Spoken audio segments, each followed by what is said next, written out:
ஓம் சாந்தி. முரளி தேதி 24/7/2025.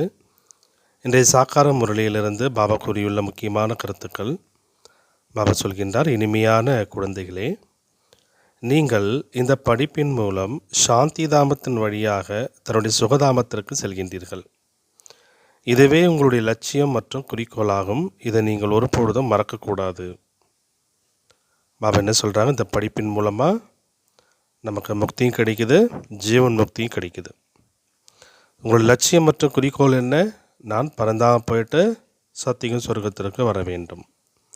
இதை நீங்கள் ஒருபொழுதும் மறக்கக்கூடாது என்றார் பாபா. கேள்வி: குழந்தைகளாகி நீங்கள் சாட்சியாகி இந்த சமயத்தில் நாடகத்தின் எந்த காட்சியை பார்த்து கொண்டிருக்கின்றீர்கள்? பதில்: இந்த சமயத்தில் நாடகத்தில் முழுமையாக துக்கத்தினுடைய காட்சி நடக்கின்றது. ஒருவேளை யாருக்காவது சுகம் இருக்கிறது என்றாலும் அது அல்ப காலத்திற்காக தான்டார் பாபா. காகத்தின் எச்சத்திற்கு சமமானதாக இருக்கும். மற்றபடி துக்கமே துக்கம்தான்றார். குழந்தைகளாக நீங்கள் இப்பொழுது வெளிச்சத்திற்கு வந்திருக்கின்றீர்கள். வினாடிக்கு வினாடி எல்லைக்கு அப்பாற்பட்ட சிருஷ்டி சக்கரம் சுற்றியபடி இருக்கின்றது. ஒரு நாள் போல மற்றொரு நாள் இருப்பதில்லை என்பதை நீங்கள் அறிவீர்கள்.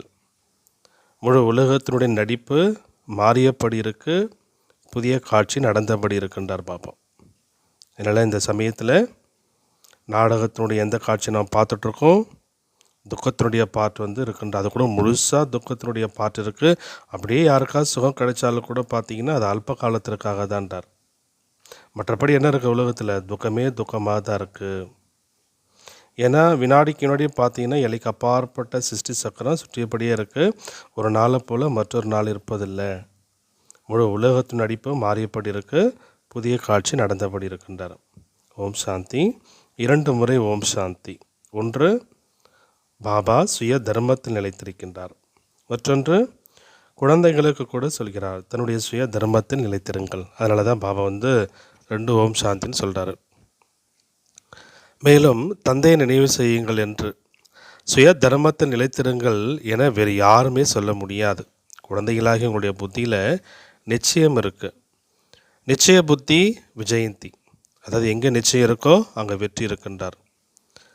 அவர்கள்தான் வெற்றியை அடைவார்கள். யார் நிச்சய புத்தி உடையவர்களாக இருக்கின்றார்களோ அவர்கள்தான் வெற்றி அடைவார்கள். எதனுடைய வெற்றி அடைவார்கள்? பாபாவின் ஆஸ்தியினுடைய வெற்றியை அடைவார்கள். சொர்க்கத்திற்கு செல்வது இதுதான் பாபாவின் ஆஸ்தியை வெற்றி கொள்வதாகும். மற்றபடி பதவிக்கான முயற்சி, சொர்க்கத்திற்கு கண்டிப்பாக செல்ல வேண்டும். அதாவது பாபாவினுடைய ஆஸ்தினா வெற்றி கொள்கிறோம். மற்றபடி பதவிக்கான முயற்சி என்பது நம்ம செய்யணும், சொர்க்கத்திற்கு கண்டிப்பாக செல்ல வேண்டும். குழந்தைகளாகிய உங்களுக்கு இந்த குஷி இருக்கணுன்றார். எந்த குஷி இருக்கணும்? இந்த படிப்பின் மூலமாக நாம் சாந்தி தாமத்தின் வழியாக சுகதாமம் செல்வோம். இந்த ஒரு குஷி என்பது உள்ளுக்குள் இருக்க வேண்டும். தூய்மை அடைவதற்கான சகஜமான நினைவினுடைய உபாயத்தை, அதை வழியை பாபா சொல்கிறார். தூய்மை அடைவதற்கான ரொம்ப எளிமையான நினைவினுடைய வழியை பாபா சொல்கிறார். குழந்தைகளுக்கு கிடைத்து கொண்டிருக்கும் ஞானம் கீதையை தவிர வேறு ஏதோ சாஸ்திரங்களில் இருக்கும் என்பதெல்லாம் கிடையாதுன்றார். இது எந்த வேத சாஸ்திரத்திலும் இல்லை. பாபாவின் மகிமையை போன்று வேறு எந்த மனிதருக்கும் கிடையாது என குழந்தைகள் நீங்கள் அறிவீர்கள். பாபா வராவிட்டால் சிருஷ்டி சக்கரம் சுற்றாது. துக்கதாமம் சுகதாமமாக எப்படி ஆகும்? சிருஷ்டி சக்கரம் சுற்றத்தான் வேண்டும். பாபாவும் வர வேண்டியிருக்கு. பாபா அனைவரையும் அழைத்து செல்ல வருகிறார். பிறகு சக்கரம் சுற்றுகிறது. பாபா வராவிட்டால் கலியுகத்திலிருந்து சத்தியுகமாக எப்படி ஆகும்? இப்பொழுது குழந்தைகளாக நீங்கள் பல மடங்கு பாக்கியசாலிகளாக ஆக்கி கொண்டிருக்கின்றீர்கள். அங்கே அளவற்ற சுகம் இருக்கும். புதிய உலகில் இருந்த தேவி தேவதா தர்மம் இப்பொழுது இல்லை. பாபா தெய்வீக ராஜ்யத்தினுடைய ஸ்தாபனை பிரம்மாவின் மூலம்தான் செய்கிறார். இது தெளிவானதாகும். உங்களுடைய லட்சியம் குறிக்கோளே இதுதான் ஆகும். இதில் சந்தேகப்படக்கூடிய விஷயம் எதுவுமே இல்லைன்றப்பா. போக போக ராஜ்யம் கண்டிப்பாக ஸ்தாபனை ஆகிறது என புரிந்து கொள்ளவே போகின்றார்கள். ஆதி சனாதன தேவி தேவதா தர்மம் இருக்கும். நீங்கள் சொர்க்கத்தில் இருக்கும் பொழுதும் இதன் பெயர் கூட பாரதம் என்றுதான் இருக்கின்றார். பிறகு நீங்கள் நரகத்திற்கு செல்லும் பொழுது இந்துஸ்தான் என்று ஆகிவிடுகிறது. இங்கே எவ்வளவு துக்கமோ துக்கம் இருக்கு. பிறகு இந்த சிருஷ்டி மாறுகிறது. பிறகு சொர்க்கத்தில்தான் சுகதாமம் ஆகிறது. இப்பொழுது கார் இருள் நிறைந்த இரவாக உள்ளது என பாபா தானே சொல்கிறார். இரவில் மனிதர்கள் அடி வாங்கியபடி இருக்கின்றனர். குழந்தைகளாகி நீங்கள் வெளிச்சத்தில் இருக்கின்றீர்கள். இரவுனா என்ன அர்த்தம்? அஞ்ஞானம். அஞ்ஞானத்தில் இருக்கும் பொழுது நிறைய ஏமாற்றத்தை அடைகின்றார்கள் என்றார் பாபா. அடி வாங்கியபடின்னு என்ன அர்த்தம்? நிறைய ஏமாற்றம், துக்கம். இதயம் சாட்சியாகி புத்தியில் தாரணை செய்ய வேண்டும். ஒவ்வொரு வினாடியாக எல்லைக்கு அப்பாற்பட்ட சிருஷ்டியினுடைய சக்கரம் சுற்றியபடி இருக்கின்றது. ஒரு நாள் போல இன்னொரு நாள் இருக்காது. புதிய காட்சி நடந்தபடி இருக்கிறது. இந்த சமயம் முழுமையாக துக்கத்தினுடைய காட்சிகள் தான் நடந்து கொண்டிருக்கிறது. இப்பொழுது நாம் நம்முடைய வீட்டிற்கு செல்கின்றோம். இதில் தூய்மை அடைவதற்கான முயற்சி செய்ய வேண்டும். ஸ்ரீ லக்ஷ்மி ஸ்ரீ பாபா லக்ஷ்மி நாராயணர் ஆவதற்கான ஸ்ரீமத்தை கொடுத்திருக்கின்றார். எப்படி பார்த்தீங்கன்னா, வக்கீல் வந்து பாடம் சொல்லி கொடுக்கக்கூடிய வக்கீல் ஆகுங்கள் என்று வழி கொடுக்கின்றார். இப்பொழுது பாபாவும் சொல்கிறாரு, ஸ்ரீமத் படி நடந்து இப்படி ஆகுங்கள் என்று பாபாவும் வழி சொல்கிறார். தன்னைத்தான் கேட்க வேண்டும், எனக்குள் எந்த அவகுணங்களும் இல்லை தானே. இந்த சமயத்தில் தேவதைகள் பாடவும் செய்கின்றனர். குணமற்ற என்னுள் எந்த குணமும் இல்லை, நீங்கள் தான் இரக்கம் காட்ட வேண்டும் என்று. இரக்கம் என்றால் என்ன அர்த்தம்? கருணை. பாபா சொல்கிறார், குழந்தைகளே, நான் யாருக்குமே இரக்கம் காட்டுவதே இல்லை. இரக்கம் ஒவ்வொருவரும் தமக்கு தாமே காட்ட வேண்டும். இந்த நாடகம் உருவாகி உள்ளது. இரக்கமற்ற ராவணன் உங்களை துக்கத்தில் உள்ளாக்குகிறார். இதோ நாடகத்தில் பதிவாயிருக்கு. இதில் ராவனுடைய குற்றம் எதுவுமே இல்லைன்றாரப்பா. பாபா வந்து வழி மட்டும் காண்பிக்கின்றார். இதுவே அவருடைய கருணை ஆகும். மற்றபடி இந்த ராவண ராஜ்யம் மீண்டும் நடக்கும். நாடகம் அனாதியானது. ராவணன் மீதும் குற்றமில்லை, மனிதர்கள் மீதும் குற்றமில்லை. சக்கர சுற்றத்தான் வேண்டும்.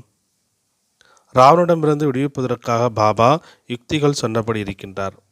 ராவனுடைய வழிப்படி நீங்கள் எந்தளவு பாவ ஆத்மாக்கள் ஆகியுள்ளீர்கள். மகாபாரத சண்டையை கூட இந்த சமயத்தினுடையதே ஆகும். விநாச காலத்தில் விபரீத புத்தி விநாசம் அடைவார்கள் என்றார். அது பாபா மேலே அன்பில்லாத புத்தி கொண்டவர்கள் விநாசம் அடைவார்கள். இது நடக்க வேண்டியிருக்கு. மேலும் நாம் விஜயந்தி, அது வெற்றியாளர்கள், சொர்க்கத்தின் எஜமானராக போகின்றோம். மற்ற அனைவருமே இருக்கவே போவதில்லை. தூய்மை அடையாமல் தேவதையாவது கடினமானது என்பதை கூட புரிந்துள்ளீர்கள். இப்பொழுது பாபாவிடமிருந்து ஸ்ரீமத் கிடைக்கின்றது. எதற்காக? உயர்வான தேவதைகளாக ஆவதற்காக. இப்படிப்பட்ட வழி பிறகு கிடைப்பது என்பது முடியாத ஒன்றென்றார் பாபா. ஸ்ரீமத் கொடுப்பதற்கான அவருடைய பாகம் கூட சங்கம யுகத்தில் தான் ஆகும். வேறு யாருக்குள்ள இந்த ஞானமே இல்லை. பக்தி என்றால் பக்தி தான், அதனை ஞானம் என்று சொல்வது இல்லை. ஆன்மீக ஞானத்தை ஞானக்கடல் ஆத்மா தான் கொடுக்கின்றார். அதாவது சிவபாபா தான் கொடுக்கின்றார். அவருடைய மகிமையே ஞானக்கடல், சுகக்கடல் என்பதெல்லாம். பாபா முயற்சிக்கான யுக்திகளையும் கொடுக்கின்றார். இப்பொழுது தோல்வி அடைந்து விட்டால் கல்பத்திற்கும் தோல்வி அடைவோம், நிறைய அடி விழும் என்ற இந்த சிந்தனையை புத்தியில் வைக்க வேண்டும். ஸ்ரீமத் படி நடக்காததால் அடி கிடைத்து விடுகின்றது. பிராமணர்களின் மரம் கண்டிப்பாக வளர்ச்சி அடையத்தான் வேண்டும். இப்போது நமக்கு நன்மை கிடைத்து கொண்டிருக்கின்றது என நீங்கள் அறிந்துள்ளீர்கள். தூய்மையற்ற உலகிலிருந்து தூய்மையான உலகிற்கு செல்லக்கூடிய நன்மை நமக்கு நடந்து கொண்டிருக்கிறது. என்ன நன்மை நடந்துகிட்டு இருக்கு? தூய்மையற்ற உலகிலிருந்து தூய்மையான உலகிற்கு செல்லக்கூடிய நன்மை நடந்து கொண்டிருக்கிறது. குழந்தைகளாகி உங்களுடைய புத்தியின் பூட்டு இப்பொழுது திறந்துள்ளது. பாபா புத்திவான்களுக்கெல்லாம் புத்திவான் அல்லவா? இப்பொழுது நீங்கள் புரிந்து கொண்டுள்ளீர்கள். பிறகு முன்னால் போக போக யாருடைய பூட்டு திறக்கின்றது என்று பார்க்க வேண்டும். இந்த நாடகம் நடக்கின்றது. பிறகு சத்தியுகத்திலிருந்து மீண்டும் நடக்கும். லக்ஷ்மி நாராயணன் அரியாசனத்தில் அமரும் பொழுது யுகம் தொடங்குகின்றது. 1 1250 வருடம் வரை சொர்க்கம் என எழுதவும் செய்கின்றீர்கள். அது 1250 வருடங்கள் சொர்க்கம் என எழுதவும் செய்கின்றீர்கள். எவ்வளோ தெளிவாக இருக்குது. கதை கரு சத்திய நாராயணனுடையதாகும். கதை அமர்நாத்தினுடையதல்லவா? நீங்கள் இப்பொழுது உண்மையில் உண்மையான அமர்நாத்தின் கதையை கேட்கின்றீர்கள். அது பிற்காலத்தில் பாடப்படுகிறது. பண்டிகை முதலான அனைத்தும் இந்த சமயத்தினுடையதாகும். முதல் நம்பர் பண்டிகை ஸ்ரீ பாபாவினுடைய ஜெயந்தி, அதாவது சிவ ஜெயந்தி. கலியுகத்திற்கு பிறகு உலகை மாற்றுவதற்காக பாபா வரவேண்டியிருக்கு. படங்களை யாரும் உற்று கவனமாக பார்த்தால் எவ்வளோ முழுமையாக கணக்கப்படி உருவாக்கப்பட்டுள்ளது என புரிந்து கொள்வார்கள். எவ்வளோ கல்பத்திற்கு முன்பு முயற்சி செய்தார்களோ அவ்வளோ கண்டிப்பாக செய்வார்கள் என்று அறியும் திறன் உங்களுக்குள் இருக்கின்றது. சாட்சியாகி பிறரையும் பார்ப்பார்கள். தன்னுடைய முயற்சி பற்றியும் அறிவார்கள். நீங்களும் அறிவீர்கள். மாணவர்கள் தம் படிப்பு குறித்து அறிய மாட்டார்களா என்ன அப்படின்னு பாபா கேட்குறார். நாம் இந்த பாடத்தில் சரியாக படிக்காமல் பக்குவமற்றிருக்கிறோம் என மனம் கண்டிப்பாக அறிக்கும். பிறகு தோல்வி அடைந்து விடுவார்கள். பரீட்சையினுடைய சமயம் சரியாக படிக்காதவர்களுக்கு இதயம் துடித்தபடி இருக்கும். குழந்தைகளாகி நீங்களும் கூட காட்சியை பார்ப்பீர்கள் என்றார் பாபா. ஆனால் தோல்வி அடைந்தே விட்டால் என்னத்தான் செய்ய முடியும் என்றார். பள்ளியில் தேர்ச்சி பெற தவறிவிட்டவர்கள் மீது பெற்றோரும் கோபம் கொள்கின்றனர். டீச்சரும் கோபித்து கொள்வார். நம்முடைய பள்ளியிலிருந்து குறைவானவர்கள் தேர்ச்சி பெற்றால் ஆசிரியர் அவ்வளோ நன்றாக சொல்லிக் கொடுப்பது இல்லை.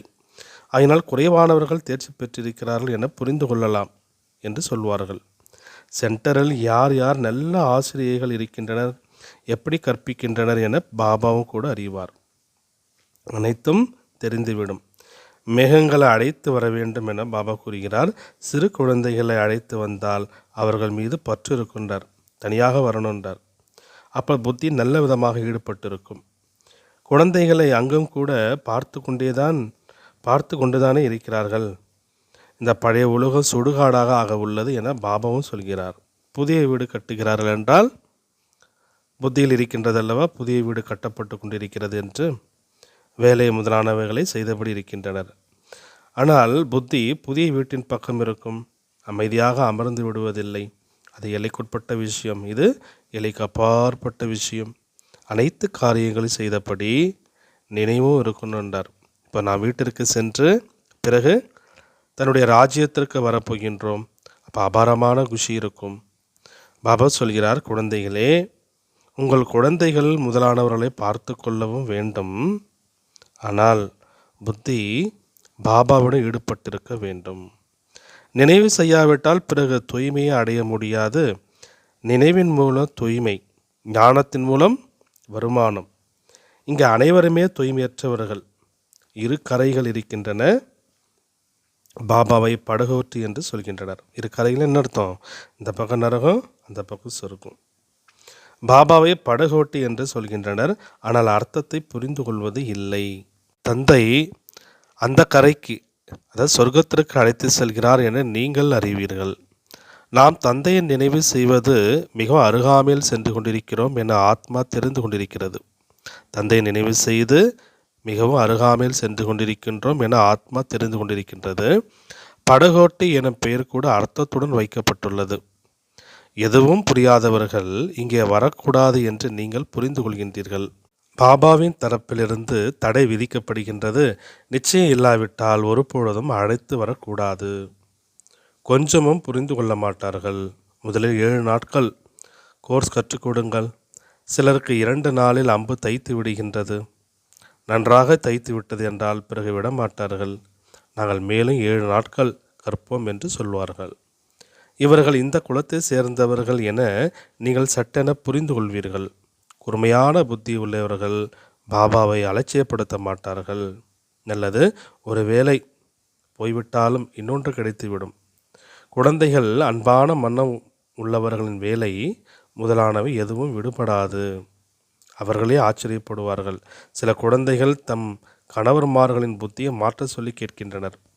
அதுக்கு பாபா சொல்கிறாரு, நீங்கள் என்னிடம் சொல்ல வேண்டாம் என்று பாபா கூறுகிறார். நீங்கள் யோக பலத்திலிருந்து பிறகு அமர்ந்து ஞானத்தை நீங்கள் அவங்களுக்கு புரிய வைங்க.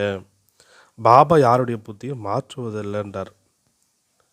எந்த குருவிடமாவது யாருக்காவது காரியம் நடந்தது என்றால் அதை பற்றி கேட்டால் போதும், அவர்கள் பின்னால் போய்விடுவார்கள். புதிய ஆத்மா வருகிறது, அதாவது பரந்தாமத்திலிருந்து புதிய ஆத்மா வருகிறது என்றால் அதனுடைய மகிமை வெளிப்படுகின்றது அல்லவா? அது புதுசாக ஒரு ஆத்மா பரந்தாமத்திலிருந்து இந்த பூமிக்கு வருதுன்னா அதுக்கு நிறைய மகிமை இருக்குன்றார். பிறகு நிறைய சீடர்கள் உருவாகி விடுவார்கள். எனவே இந்த விஷயங்களை எல்லாம் பார்க்கக்கூடாது. நீங்கள் உங்களை பார்க்க வேண்டும், நான் எந்த அளவு படிக்கின்றேன் என்று. சாஸ்திரங்களில் எல்லைக்குட்பட்ட விஷயங்களை எழுதிவிட்டனர். முழு உலகிலும் ராவண ராஜ்யம் உள்ளது என பாபா எல்லைக்கப்பாற்பட்ட விஷயத்தை புரிய வைக்கின்றார். நாம் எப்படி தூய்மையற்றவரிலிருந்து தூய்மையானவராக ஆகின்றோம் என்ற இந்த ஞானம் உங்கள் புத்தியில் உள்ளது. பிற்காலத்தில் பிறகு மற்ற மதங்கள் வருகின்றன, பலவிதமானவைகளாக உள்ளன, ஒன்று இன்னொன்றைப் போல இருப்பதில்லை. ஒரே மாதிரி முக லட்சணங்கள் இருவருக்கு இருக்க முடியாது.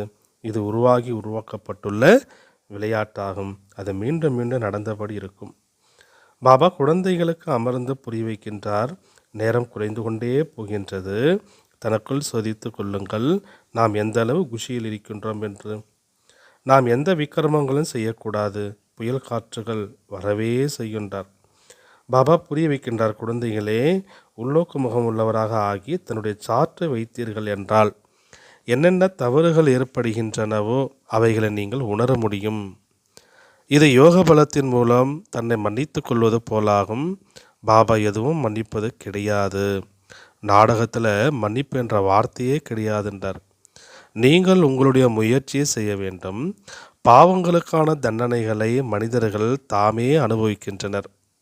மன்னிப்பினுடைய விஷயமே கிடையாது. அனைத்து விஷயங்களிலும் முயற்சி செய்யுங்கள் என்று பாபா கூறுகின்றார்.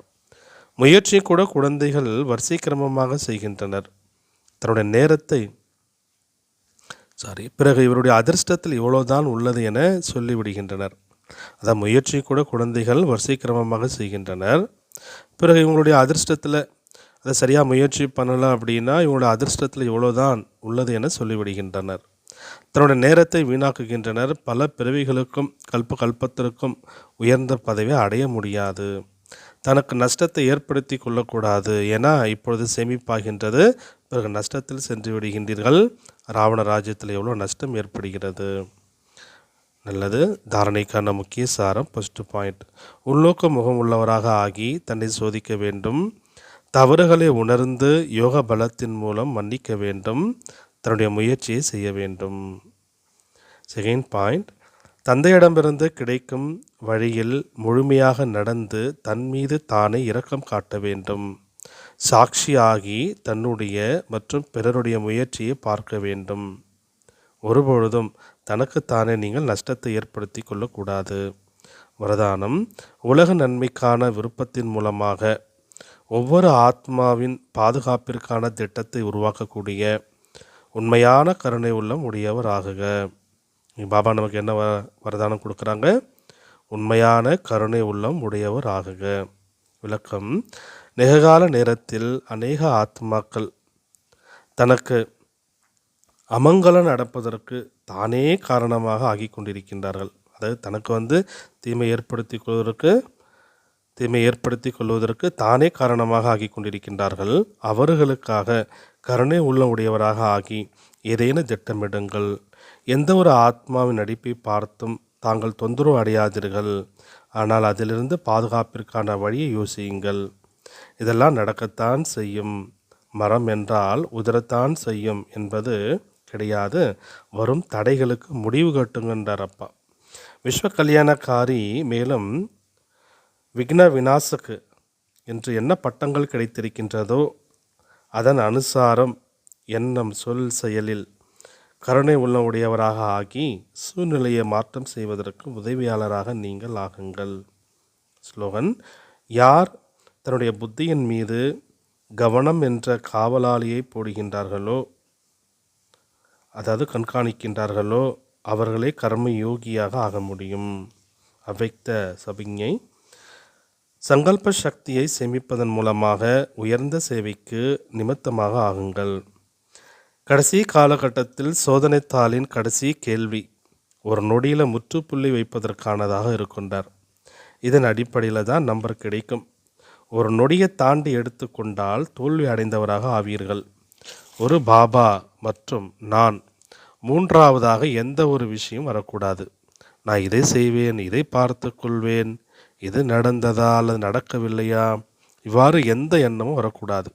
இது ஏன் நடந்தது, என்ன நடந்தது, அப்படி ஏதேனும் எண்ணம் வந்தால் கடைசி சோதனைத்தாளில் நீங்கள் தேர்ச்சி பெற மாட்டீர்கள்.